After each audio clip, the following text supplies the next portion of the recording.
in the middle of a large flock of white sheep, there was one unlike any other. Her name was Boppy, and she was pink like a flower in the morning. Boppy was curious. Too curious, the other sheep used to say.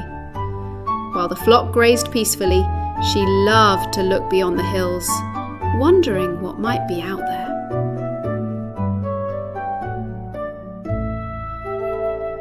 One morning, as the air was filled with the scent of flowers and the sun played among the blades of grass, Boppy noticed a pink butterfly, just like her, fluttering gently in front of her nose.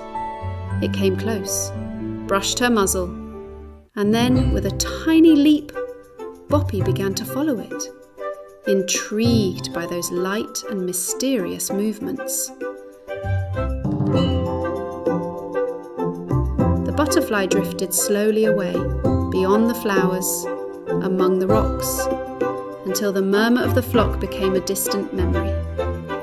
Step by step, the landscape changed, and soon she found herself in a place she had never seen before.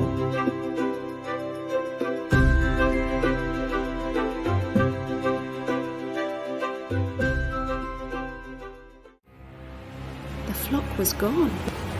Boppy stopped looking around.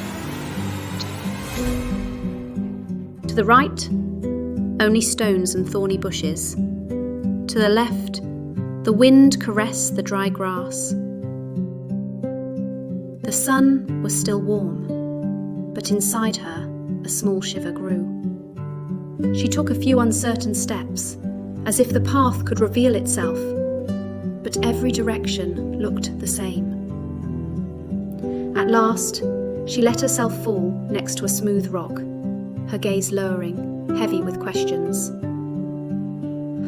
Where are you all? Not far away, Pico, a small bird with vivid colours, was flying in circles. He soared carefree above the hills, like a juggler of the skies. And from up there, with his big curious eyes, he spotted the little lost sheep. He swooped down, wings fluttering, and landed right in front of her with a tiny hop. It was as if he wanted to say, "Here I am.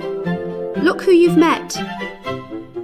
Without hesitation, he began his playful tricks. With a pebble, a blade of grass, anything he could find, moving in a funny, cheerful way, as if to draw out a smile from her.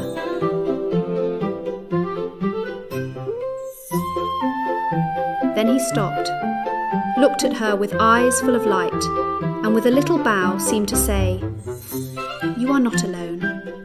I am here with you." But Pico couldn't stay still for long.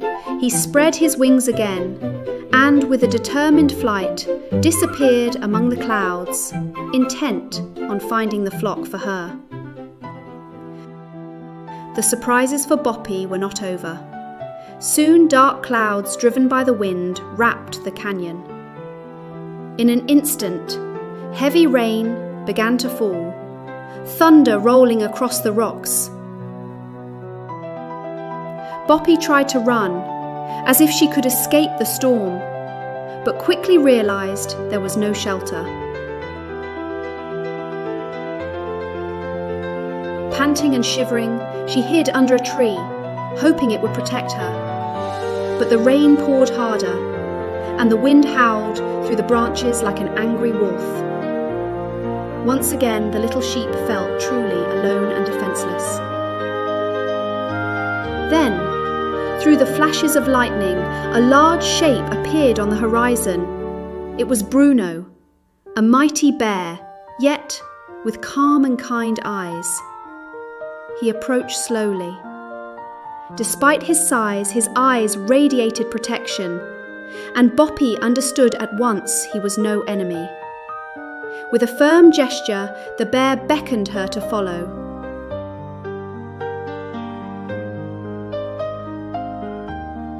He led her among the rocks to a dark opening, a cave, dry and safe.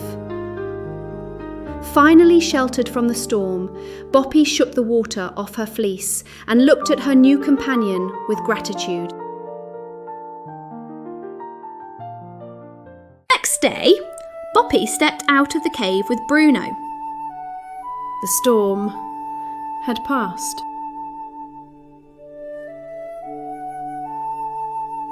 In the distance, Pico darted among the clouds, flying light but with the impatience of someone carrying good news. With a joyful chirp, he landed in front of them, inviting them to follow.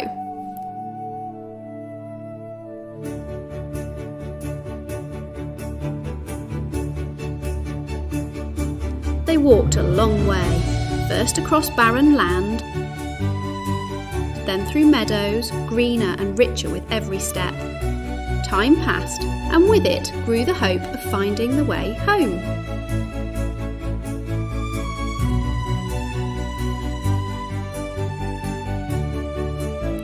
In a sunny clearing, the flock stopped. Their eyes widened in amazement, then sparkled with joy. One smile after another, until it seemed the entire meadow was smiling. They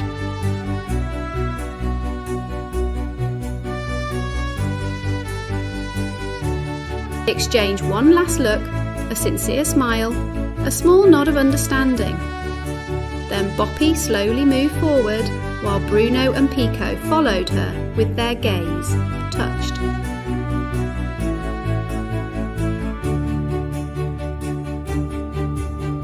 The sheep welcomed Boppy into their embrace.